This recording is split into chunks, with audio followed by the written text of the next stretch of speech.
자, 여러분들 시험 준비, 시험 대비. 자, if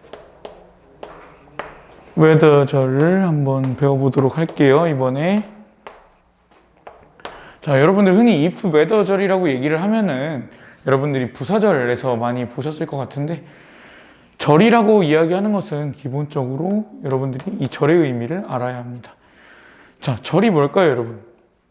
절이라는 것은 기본적으로 하나의 덩어리라고 인식을 하라고 선생님이 수업 시간에 이야기를 했었어요. 자, 어떤 덩어리냐?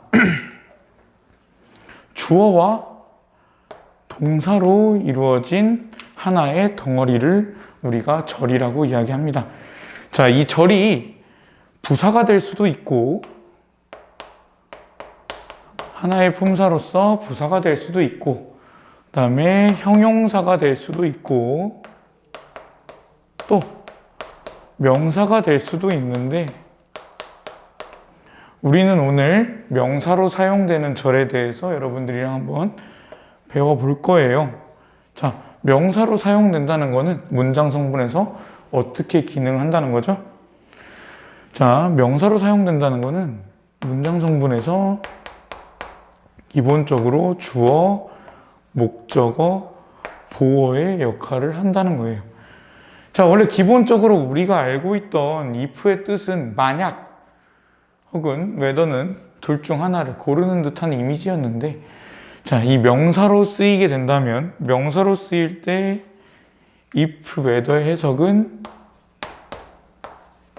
우리는 기본적으로 뭐뭐인지 아닌지로 해석을 하게 됩니다. 자, 그러면은 이때 아닌지에 해당하는 부분은 or, not이 되겠죠. 자, 문장에서 한번 볼까요? 자, I don't know if you are invited 라는 문장이 있네요. 자, 보시면은 지금 동사 know의 뒤에서 목적어의 역할을 하는 if절이 등장을 했는데, 자, 이 if절의 해석은 만약이 아니라 이 경우에 뭐뭐인지 아닌지로 해석을 하게 된다는 겁니다. 자, 여기서 이제 아닌지의 뜻을 넣어주려면 여러분들이 뒤에다가 or not 같은 경우를 넣어주시면 되겠죠. 자, 문장의 정보는 우리가 옛날에 배웠던 명사절이랑 똑같아요. 이 뒷절에 if절 이하에, 접속사 if 이하에 완전한 주어 동사의 형태를 띄워주시면 되고, 완전한 절의 형태를 띄고 있습니다.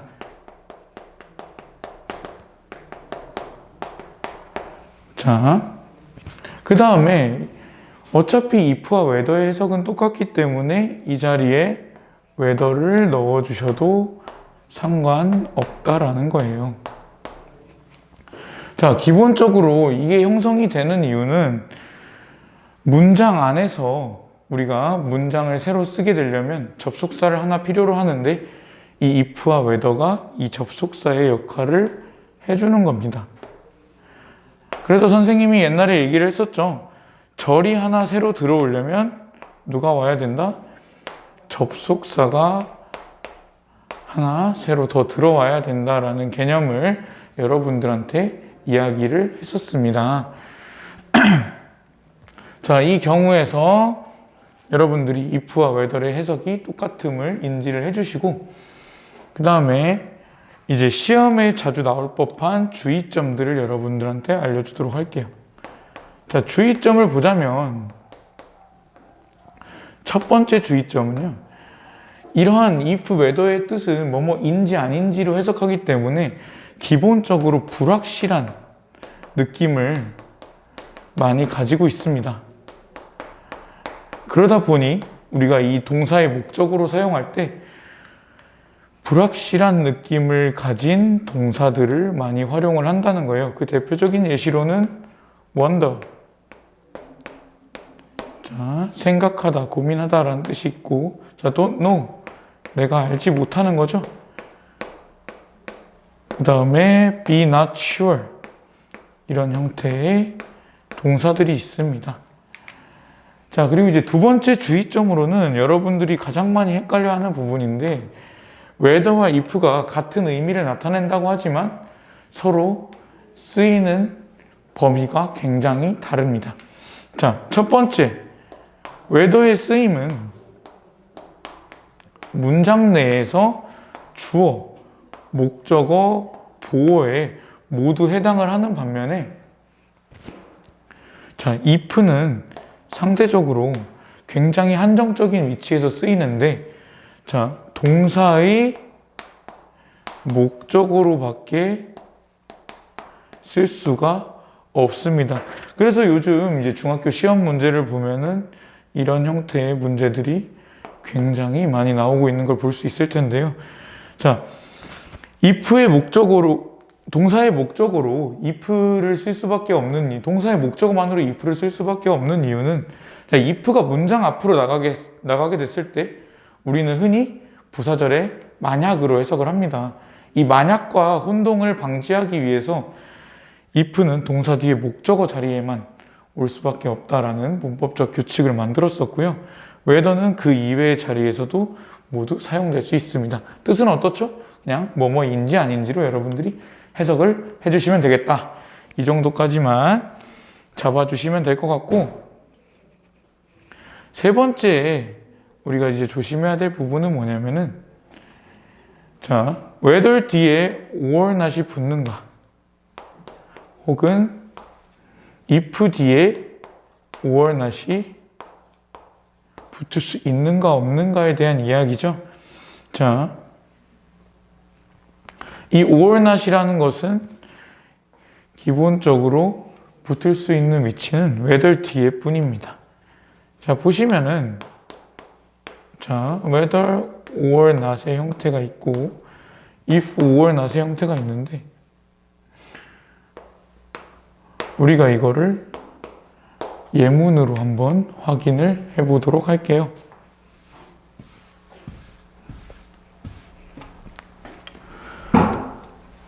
자, I don't know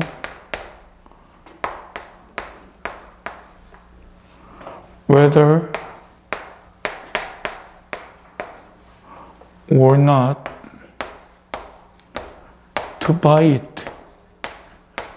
자, 이런 표현이 있습니다.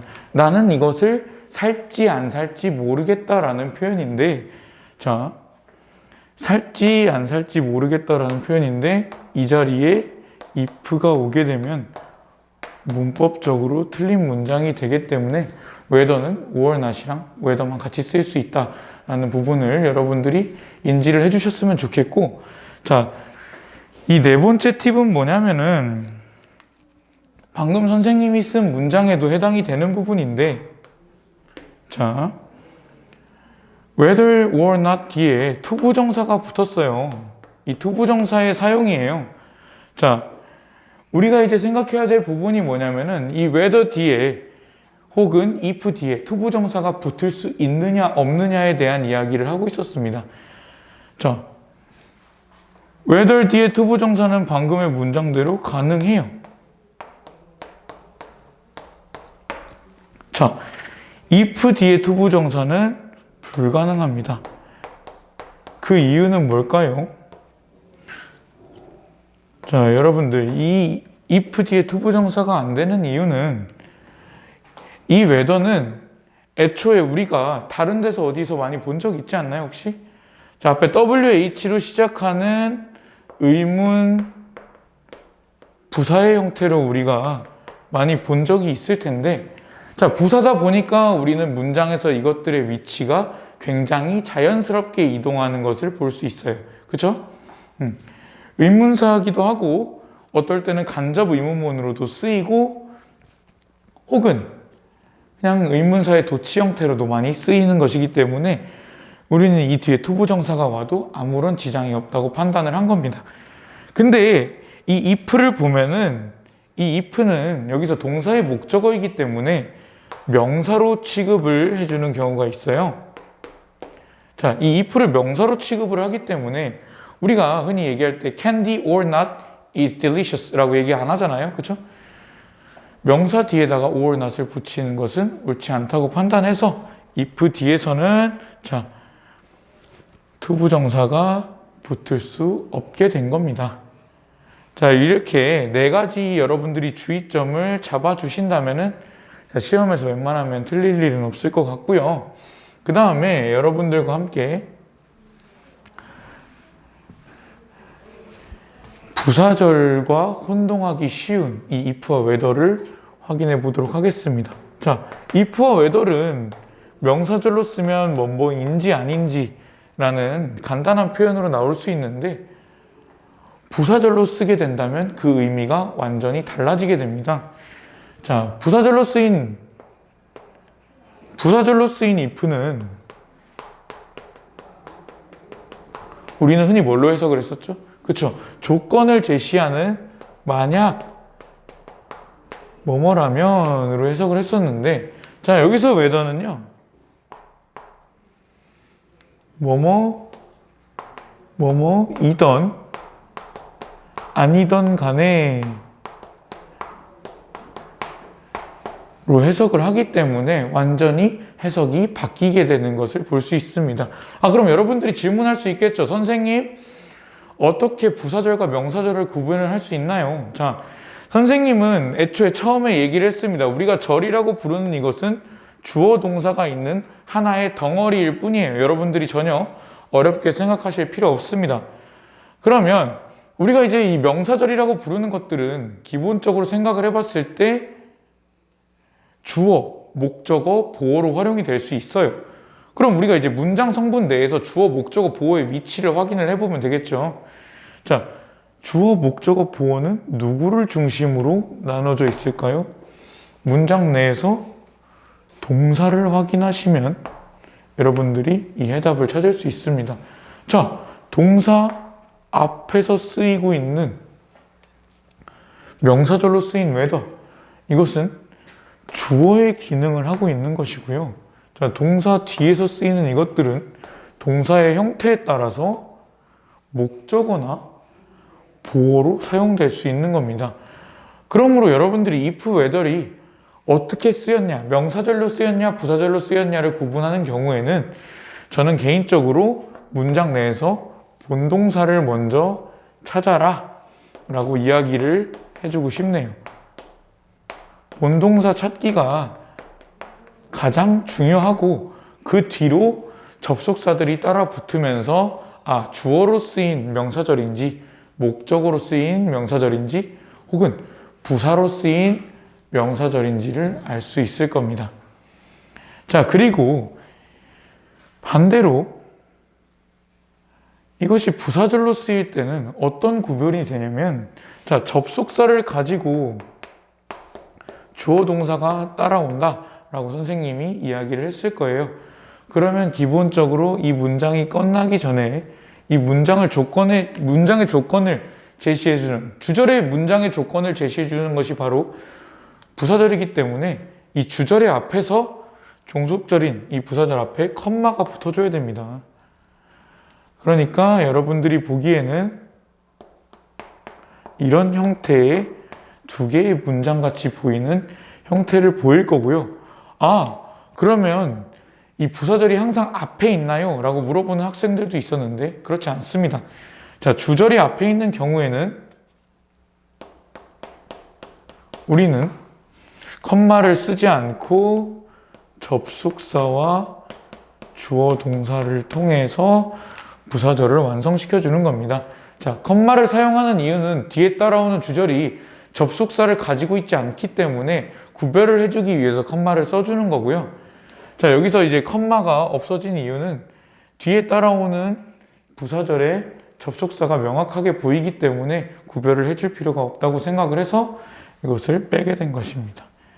자, 여러분들이 이제 명사절의 분류는 자, 어떻게 분류한다? 동사를 기준으로 명사절의 분류를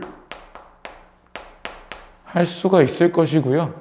그 다음에 부사절의 분류는 컴마의 유무나 혹은 주절과 종속절의 관계를 통해서 여러분들이 쉽게 확인을 하실 수 있을 것 같습니다. 자, 처음부터 이제 다시 짚어볼게요. 자, if whether는 이제 우리가 배우는 부분은 명사절을 통해서 이제 if whether를 배운다라고 얘기를 하는데, 이것은 이제 명사절일 때 뭐뭐인지 아닌지로 해석이 가능하다.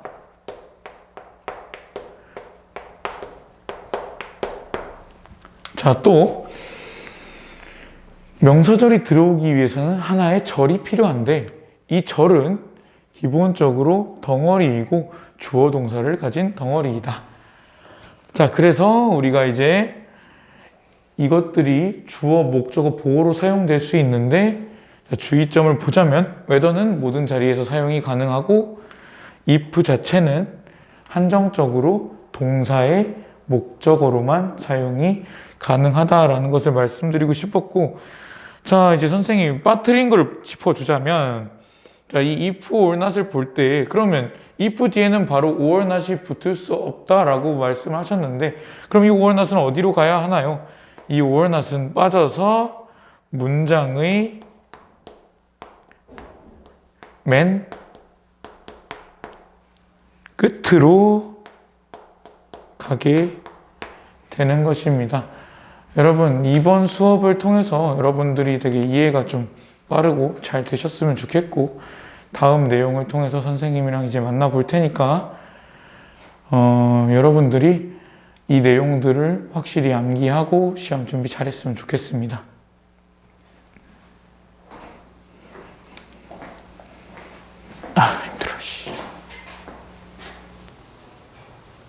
힘들어.